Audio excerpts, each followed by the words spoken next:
autistic people with quality of life and opportunity. You're listening to the Autism CRC podcast. This is the Autism at Work speaker series, featuring pre-recorded audio captured during the live Autism at Work virtual summit event held in March 2023. Hear from over 40 local and international speakers, panelists and presenters, including neurodivergent employees and employers, as they discuss the important topics affecting autistic people at work. You can also watch this series on the Autism CRC YouTube channel. We are back. I know, I'm annoyed to see myself again too. Anyway, welcome back, my friends, to this Autism at Work Summit. And I'm Orion Kelly, and I'm here for our final keynote session of this two-day summit. We're getting very soon, we're going to get to a couple of amazing guests, Vanessa and Lucy from Social Cipher. Now, before I hand over to Vanessa and Lucy, I'm going to have a go. Vanessa maybe did this last time. I'm going to have a go. Vanessa Casteneda, Vanessa Casteneda Gill, and Lucy Stevens. As close as you're going to get it, Vanessa. I apologize. I'd like to let you know there's an opportunity to submit questions at any time during the session by typing your questions into the Q&A pane. You can access the pane by clicking on the Q&A tab on the right-hand side of your screen. Bottom line is, as you listen today, please, if things pop up, put them straight in there so we can get them through to us. And also, if you like a question, you can just vote for it by clicking on the arrow beside it. We'll get to as many questions as we can. We're going to be doing that straight after we hear from two absolute forces of nature, my friend, from Social Cipher, Vanessa and Lucy. Now, let's tell you a bit about them, okay? Lucy is the co-founder and creative director of Social Cipher, a game-based social emotional learning platform for neurodiverse youth and the professionals who work with them. Did you hear that?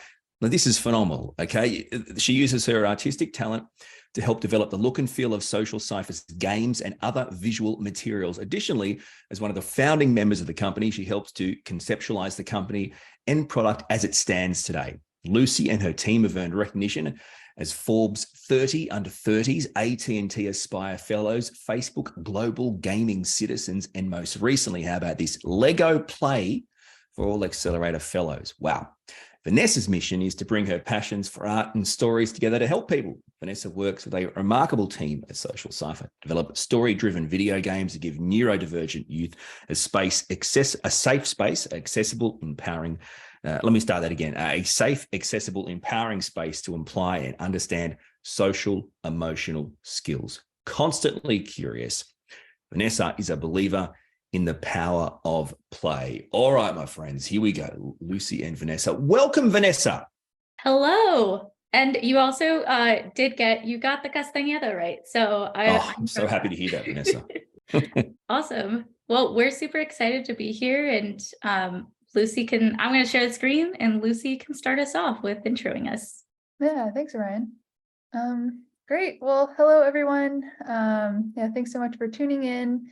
So I think Vanessa and I are going to give a somewhat casual but hopefully informative talk about building a neurodivergent team. Our team currently is roughly about 50% neurodivergent. So we're going to talk a lot more about how we built that team and how we maintain it. First, we're going to give some context of who we are as Social Cipher and what we do. Orion, thank you so much for the intro. We'll just get a little bit more into that. And then we're going to go into a little bit more of both of our perspectives on this. Vanessa is going to talk about her perspective as a neurodivergent CEO in this space, which I think is just really unique and really powerful to hear about this experience. And then I'm going to go into a bit of my perspective as a neurotypical teammate, and also someone who is building this team, right? Someone who's like hiring folks and helping folks work together, and just like what I've personally learned, I think, working in this environment. So yeah, without further ado, Vanessa, if you want to kick it off. Yes, I can. Thank you for that overview.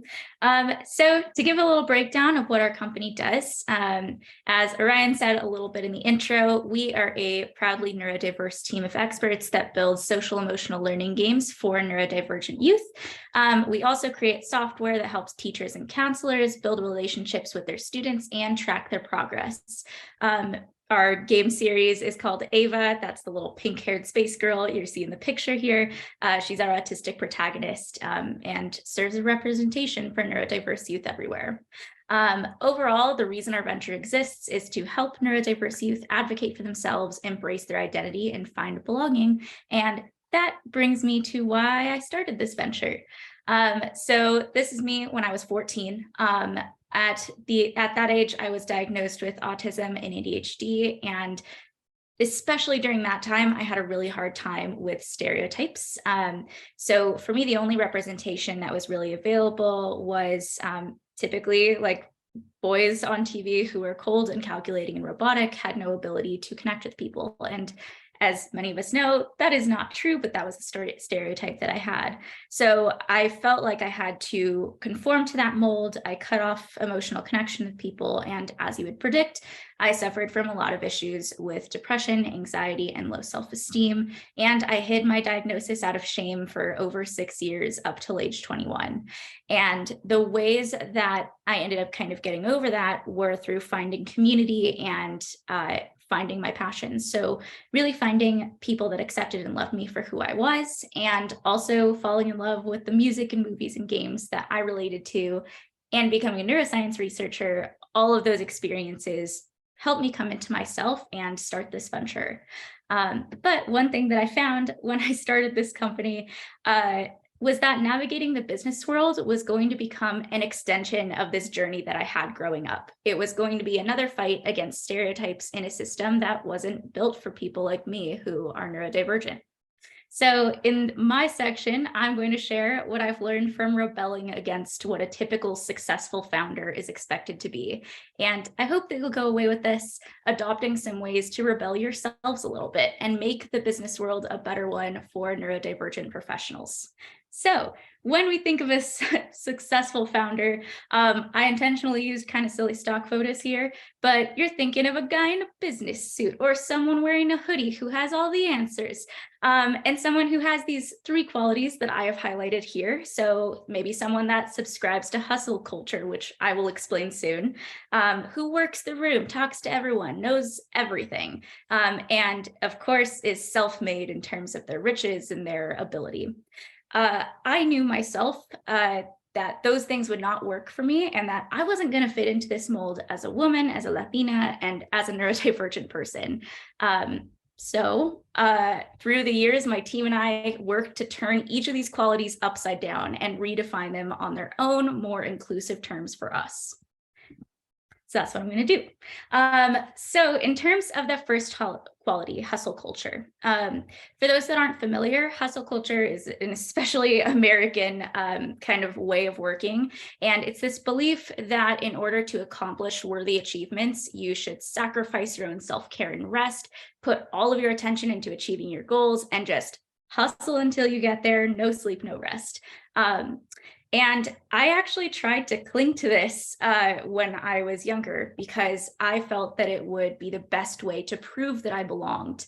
And even then when I couldn't keep up with my workloads, I allowed myself to suffer in silence, because according to this culture, I thought it was something that I should just be able to handle, which was untrue. And the other reason that it's not going to work for neurodivergent folks like me is that when I was falling in behind in work, you use productivity tools like planners or to-do lists, but those would just make me feel overwhelmed. And that's because a lot of traditional productivity tools don't work for neurodivergent brains. They were never designed for that. And on top of that, not to mention that prioritization of tasks can be super difficult for folks with autism and ADHD especially. So when you're in this pressure, when you don't feel like you belong, and when you don't have the time and space to reflect on what your priorities are, everything, no matter how small, becomes important, and then nothing in your work actually moves forward. And with all of that kind of snowballing on top of each other, this can lead you into deeper imposter syndrome and autistic burnout, which is where your motivation, your executive function, and your feelings of belonging are all going to be severely impacted. And you don't want that for your neurodivergent team members. So the way that we redefined that was in a couple of ways. The first was harnessing this autistic superpower of hyperfocus. Not every neurodivergent person has it, but when you're able to engage in the strengths and interests of folks, and you can delegate where a neurodivergent person can use their ability to get farther and faster, that's going to make a huge difference in motivation and in getting work done. The other big thing that helped with us was reducing switching between and managing a whole bunch of tasks. Being able to have buffer time between tasks, because that's also an overwhelming thing for neurodivergent folks, is huge. In addition, you also want to have different ways to look at priorities. So maybe you can't naturally figure out a priority list. There are ways that I've checked in with Lucy to figure out what my priorities are from an outside perspective, or where you can make diagrams or even equations where you can input numbers to help spit out an objective priority, so that you can get focused on your work and do what's going to move the needle forward the fastest. The other thing that I had to accept was that I need frequent breaks and a flexible work schedule. Because my brain isn't going to work the same as everyone else's. That also means that it might not work at the same time. And it also meant accepting and perpetuating this idea that just because you are not putting in the full amount of time or at the same time as everyone else, it doesn't mean you're doing less work. Most of the time, it actually means that your work is more thoughtful and focused because you're doing it at a time where you're set up to thrive. The last thing that we set up was a well-being culture, which we haven't actually named, but I named it this. And it's this culture from day one where we have always encouraged teammates to gain self-awareness and learn when and how they do their best work. So we are always trying to create an environment where employees actually feel comfortable saying that they need a break, where I am setting an example and Lucy's setting an example and saying that, hey, we need some time to take out of this. We're feeling overworked. I want to do something interesting to me. So that was hustle. When it comes to working the room, which is the second quality that you'll find of a stereotypical successful founder, that is an extroverted approach to meeting as many people as possible at a networking event, being very transactional, extremely social, full of small talk, charming everyone you can, gathering all the business cards. There's a lot of reasons that this won't work for a lot of neurodivergent folks, especially me. For a lot of us, sensory overload, especially in crowded networking events or rooms, is a thing. If you're trying to have a conversation with someone, it's really hard to maintain contact, eye contact and attention when you have so much auditory and visual stimuli going on around you. And because of that, when you're diverting eye contact in order to pay attention, people might misjudge you as rude, and they may treat you differently or think you're weird, and then that becomes an anxiety. On top of that, you can have difficulty with small talk and social nuances, or with understanding the intentions of the people that you're talking to. Or with a lot of neurodivergent folks, the case can be rejection sensitivity or difficulty approaching a group. And then when you add this pressure of this expectation to work the room on top of these difficulties with overwhelm and social nuances, it can lead you to feel inauthentic and incompetent in your networking and kind of make it unproductive altogether. So what we have done to rework the networking has been prioritizing the depth of our connections with others in networking over breadth. We believe that having deeper relationships and forming those makes you more memorable. It helps neurodivergent folks and introverts thrive a lot more and feel more comfortable in one-on-one situations, which helps you just gain much stronger networking contacts. Even if it's not everyone in the room, it's going to be the people in the room that you need to be involved with and talk with. The other really important thing, especially for me to develop, was vocabulary for self-advocacy. So unfortunately, you can't expect everyone to be informed about neurodivergence, and the fact that if you're wearing earplugs or if you're not looking at someone in the eye doesn't mean they're being rude. It means they're doing this to be able to pay attention to you. So I pre-designed scripts for myself and other neurodivergent folks to help you get out of conversations, or to communicate why you're using certain sensory tools, or different ways to leave gracefully from a situation to regulate. The other thing we do is I highly encourage that if you are sending a neurodivergent team member to a conference or event, you make sure that that space has a physical place or room for regulation. Or if you're holding an event for a company, you're going to want to have some type of space and create it. That physical space is going to allow for neurodivergent folks to take a breather, to take a break from the overstimulation, and to be their best selves. Last thing is networking in teams. So this is a picture of Lucy and I tag teaming at a conference, and Lucy is amazing at small talk and entering conversations. She's also great at understanding just the intentions of a person. So she'll kind of set me up, and then I come in with the business knowledge that I know, and we just make a great team. Yeah, so that's how it's worked best. And on that self-made note, this is the last thing, the last quality of a stereotypical founder. It's this idea of being self-made, which I do not believe in personally. I think that everyone that has done something great has done it with the help of a community that cares. And I think that achieving success through one's own efforts is something that's difficult and not something that everyone has to suffer through. So I think that this doesn't work for neurodivergent folks or anyone, frankly, because number one, it encourages masking, which if you're not familiar, masking is suppressing these behaviors that can help you regulate and feel better in order to appear like you have it all together, even when you don't.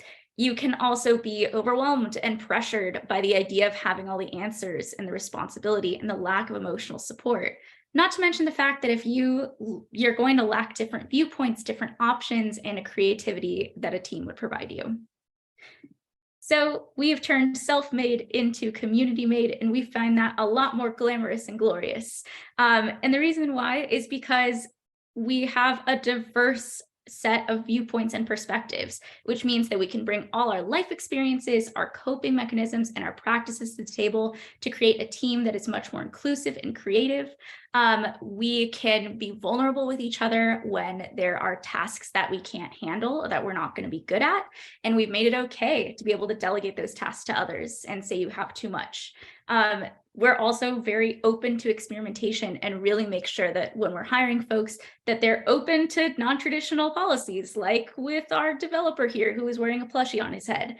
The reason he's wearing this plushie on his head is because Joel here was having difficulty communicating when he was on and ready to talk and when he was trying to get in the zone with his work, and he didn't want to be bothered. So I got him this plushie. It's a reversible dinosaur plushie, and the Stegosaurus represents, hey, come talk to me, green light. Let's chat about work stuff. And then if you turn it inside out, turns into a Triceratops, which means don't talk to me, I'm in deep work mode. So it's just fun and experimental things like that that can make a whole team a whole lot better. And now I'm going to give it over to Lucy to talk about how she built this team from the ground up. First of all, to be clear, this it doesn't have to wear it on his head for it to work. He usually keeps it on his desk, but that picture is super cute. Yeah, thanks, Vanessa. Right, so I'll talk a little bit more about building the team. To be clear, this is also mainly the product team. Of course, we also have some really awesome folks that are working in sales and marketing and in other areas of the company that Vanessa primarily hires. But I think this is just sort of this piece that I can speak to. But yeah, no, I really appreciate Vanessa speaking to all these experiences. I think we've been doing this together for about almost 5 years now. It's been a minute, and I was just reflecting on we've traveled a good amount for work together as well, and sort of been to these networking events and done this, and even we were in Denmark for work as well, and I think that's it's really helped us develop a little bit more of a system of doing a lot of this. But yeah, I guess I didn't think about it I guess I do kind of lead in with the small talk, and then Vanessa comes in, it's here's the company. So we figured that out. But anyways, so yeah, I'm just going to talk. I'll try to keep it somewhat brief so we can get to some questions at the end of this, hopefully. But yeah, I just wanted to talk about the process here and then get into a little bit more of what I've learned. Speaking from the perspective that I think some of you watching may be coming from, of you're like, okay, I'm a neurotypical person on a team that's neurodiverse, or, want to get more people involved who are neurodivergent. And hopefully speak to that experience, because I think that is like also a part of this, right? Like, I think it's another piece. So first, just wanted to talk about, these sort of points on the screen, starting from hiring. Obviously, you hire to build the team, but I think folding in, being looking for people who are neurodivergent into your job postings is something that we do from the start. Like we for any position, we say, if you are neurodivergent, you are encouraged to apply. All neurotypes encouraged to apply. But I think specifically calling that out is one important thing we do. And then I think throughout the hiring process, we also try to be inclusive and provide accommodations should people need them, asking if there's anything they need, of course, if that's like closed captioning for interviews or other sorts of things.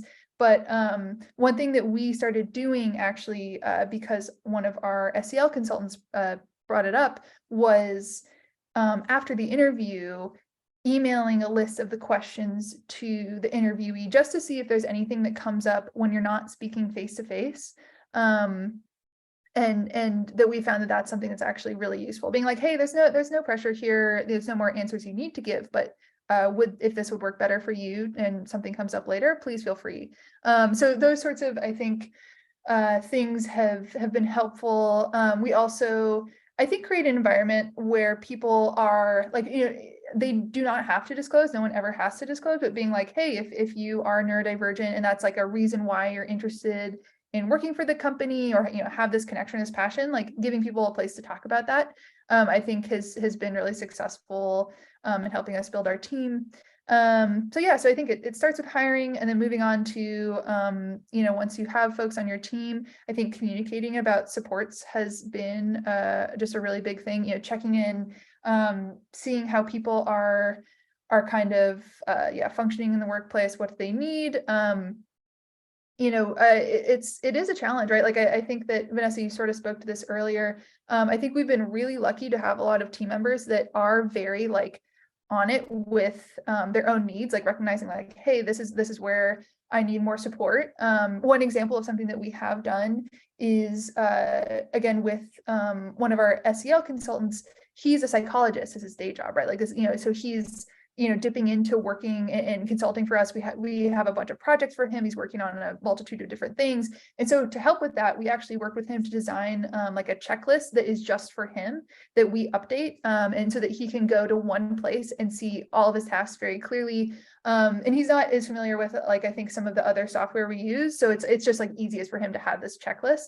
And that's like an accommodation we're totally, willing to do, because I think there are so many different projects, right? And we want him to be able to do his best. So that's just an example of like a support that I think helps people work well. But I think all this ties into, I think, the other points I have here too. Like I think stepping back and listening is just a piece that I wanted to throw in here, because I think that is something that has really allowed us to be successful, is, especially as a neurotypical person, like stepping back and letting people speak, especially when they're speaking to their own lived experiences, I think is something that, like really fosters an environment that is conducive to communication, and also, builds trust, people trusting like, hey, my opinion has weight, when I am speaking about like the impact this might have, or my relationship to this, like that matters.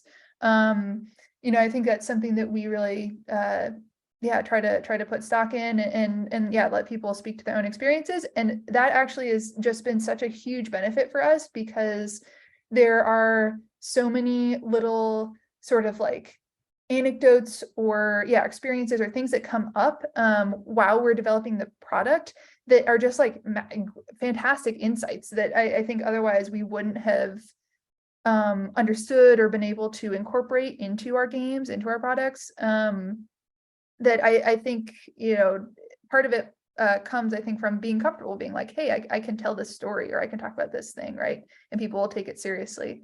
So I think that's one piece. And then the fourth piece is just staying organized. Like, I think that with any team this matters, but really, like, I think breaking things down into pieces when you have tasks, that's been huge. We have a rock star product manager who has been great about helping us do this. But, I think, like, especially early on, I think I was, there's a lot of stuff where I'd throw things Vanessa's way, and it's like, here's this huge giant thing, or this huge giant, like, application or project or whatever it was. And I think that breaking it down into smaller pieces, maybe it's a no-brainer, but I think that's something that, like, is difficult to do well, honestly, sometimes. But it is just hugely important to keep from overwhelming people on the team, and keep things focused. Also, just sort of consistent reminders of how things tie back into goals and why they matter. I think especially, producing a game, there's times where you'll drop something and pick it back up like a while later, like it's going to be a minute later. And I think that keeping very clear notes on kind of like thought processes and like, why is this important, and those sorts of decisions has been, helps keep people kind of like on the task, and like understanding how it relates back to what we're trying to do. Yeah, and then I just, like, as a small thing, documents on documents is like, has been a really big thing of like, it's so easy to just keep making documents when you are working on something, and they're all like kind of the same but slightly different. Say we're brainstorming a narrative arc, or doing something for the game, it's so easy to just keep making documents, and that just leads to complete confusion. And I think that one thing that we've really had to drill down on is organization there, right? And making sure that our information stays in the same place, and questioning if we need to make another doc for that, or if it can go on something that's existing. So I think that kind of summarizes my 4 sort of takeaways here for pieces. But just in terms of how it's built my capability as a whole, I'm assuming, I think a lot of you guys are already thinking like, well, a lot of these points do sound very generally applicable. And I think that's true. Like, I think that a lot of the stuff that, I've been talking about, and that Vanessa has been talking about, apply to teams of all neurotypes. Like, there's good practices to be organized. Just trying to highlight, I think, a couple that are particularly crucial for the types of teams we're working with.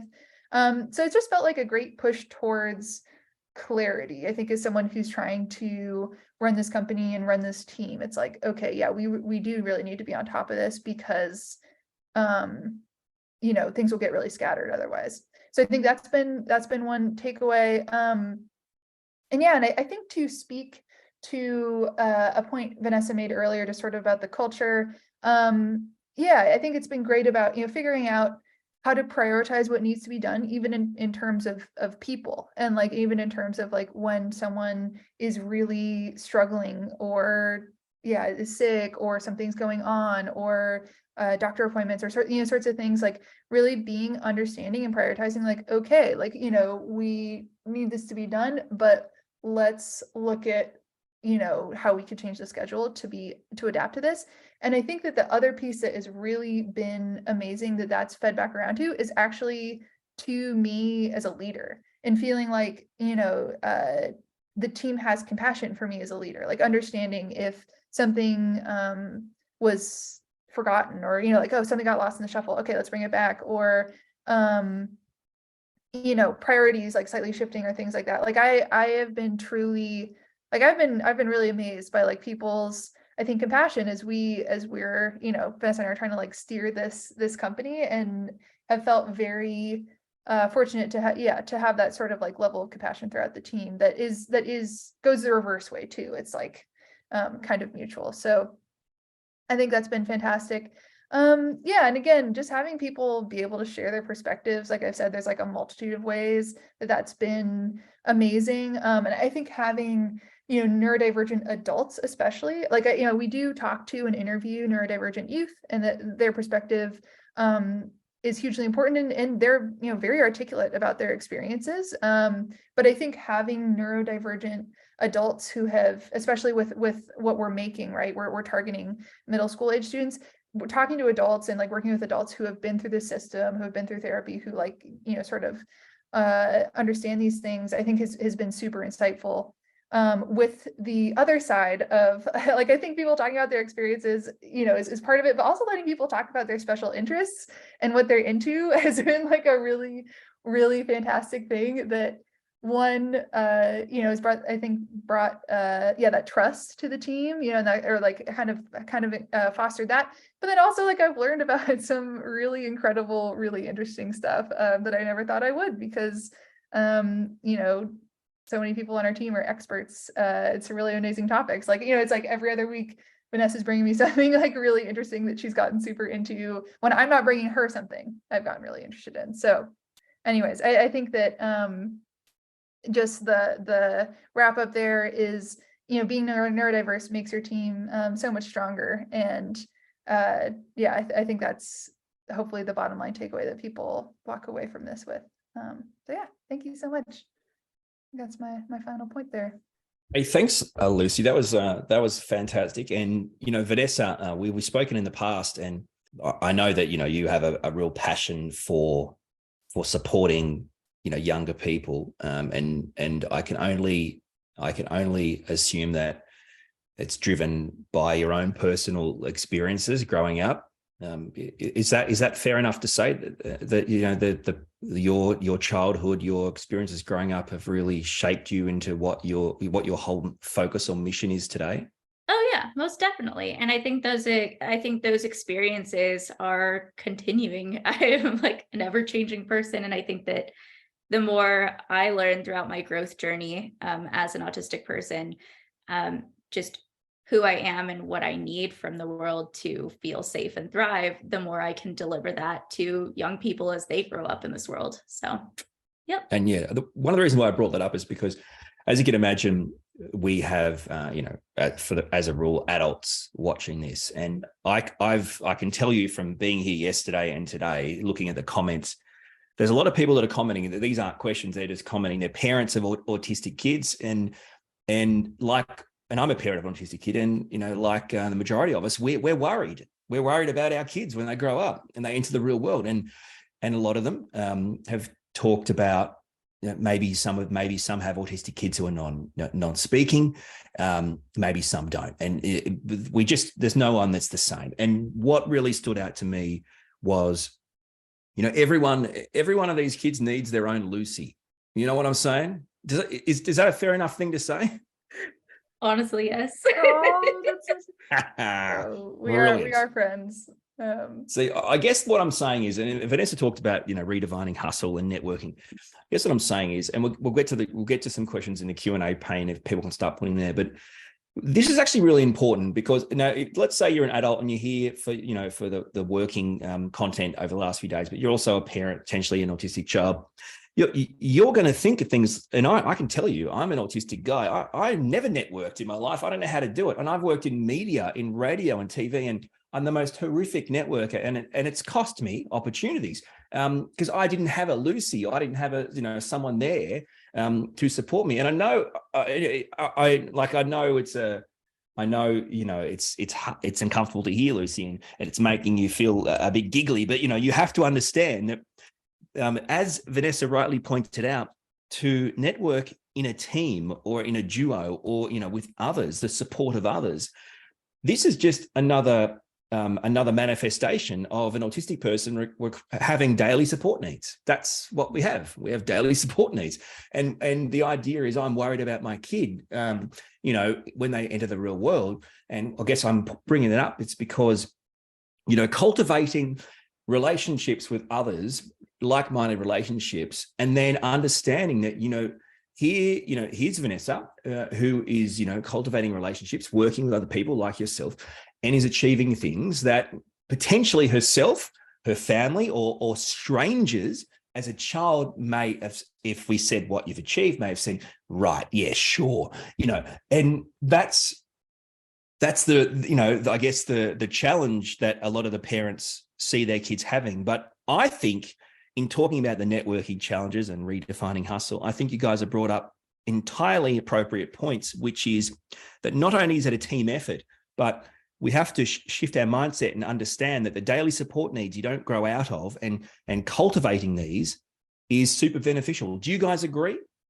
Yeah, I 100% agree. I think that these daily support needs, they might, change and evolve over time, and they might look different depending on, your life and growth stage. But I think that there is a process, especially that, and I think I touched on it, but there's a process that you do have to go through as you're entering from, school world to more of a business working world, which is, all right, I'm going to have to ignore all the ways that I should be able to work and should be able to do these things, and accept that this world is not for me, and I have to just make my own little do-it-yourself accommodations. And I think it's that phase of it. It's like a bump of acceptance that you have to go over. But once you can do that, and once you can advocate for your own needs and say, hey, this is what I need to thrive, watch me. That's really where folks begin to shine. And I think that instilling that in neurodivergent children, and saying like, not everyone's going to understand it, but you have to just, advocate for it and make sure that you know what you need. I think that that's a really important thing to do, because daily support needs do not go away. Lucy, what do you think?